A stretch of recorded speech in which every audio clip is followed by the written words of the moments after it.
Hey guys, welcome to another Book Love 30-Day Challenge video. This is yet another really simple activity. I'm sure English teachers everywhere have thought about having students try to come up with questions they might ask the author if they were to interview them.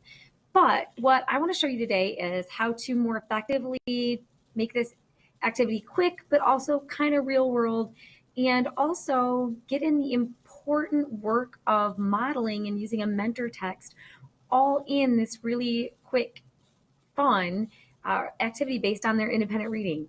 All right, so probably you're familiar with this book.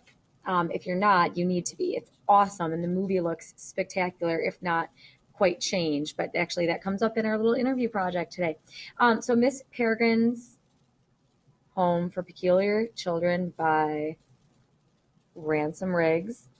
Recently, I caught a really cool interview. It was done by an 11-year-old who was incredibly well prepared, and that's what the title of the Slate article is. Miss Peregrine's author, Ransom Rigg, is interviewed by an extremely well-prepared 11-year-old, and that really clicked for me. What could turn just a really mundane, boring, not that engaging, hey, come up with questions that you might ask the author type of activity into something a little bit more engaging and meaningful and could be more directly connected to some skill building. Okay, so I'm going to switch gears here. Instead of looking at my face, I'm going to have you actually look through the article as I talk you through how I use it as a mentor text, or how I used it as a mentor text and how it went. All right, here we go. And switching now. All right, so I'd like to walk you through the Slate Miss Peregrine's author Ransom Riggs interviewed by an extremely well-prepared 11-year-old fan mentor text. Again, really simple activity. I'm going to let students know we're reading this as a mentor text so that we can prepare our own interview questions for the authors of our current independent reading books. So we will set a purpose for how they will read, which is attentively, and why they are reading in this manner, which is to get ideas for their own questions. We'll read it all the way through, and we'll very simply talk about what we notice about the text. They can talk about formatting, punctuation, grammar. They can talk about specific moments they like or dislike. They can talk about how they notice they're not all questions. Any of that is fair game in the noticing round.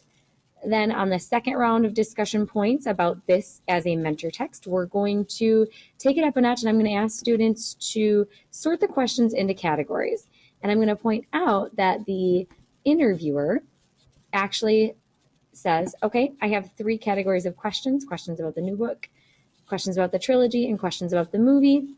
And I'm going to say, well, those are great categories. I want you to come up with your own set of categories about the questions that you think they fit into. I'll allow students to do this in small groups of 3 or 4. Sorting things into categories is both natural and a really easy bridge to the next level of noticing that we need in order to use this more effectively as a mentor text.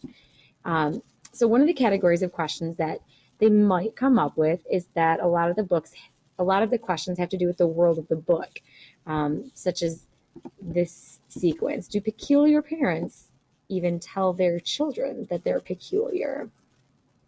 And then this exchange gets really interesting. And if it doesn't come up in conversation, I'll probably direct us here, because this is a really good link to one of our other 30-day challenge activities, which is fan fiction. All right, that would be a great story. I'm going to write that down, Ransom Riggs says.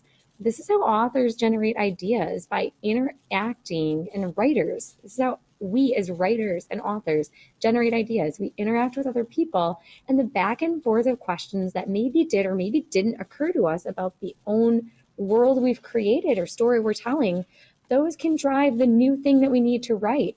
So this will connect back to our fan fiction activity that's coming up on the calendar, and it will also help us in writing workshop when we come back and we talk about where we get inspiration for ideas and how the whole process is really recursive. Okay, back to this as a mentor text for interviewing like a boss. Once we get through sorting into categories and have a conversation about the things that we can steal, I will ask students to write a specific number of interview questions.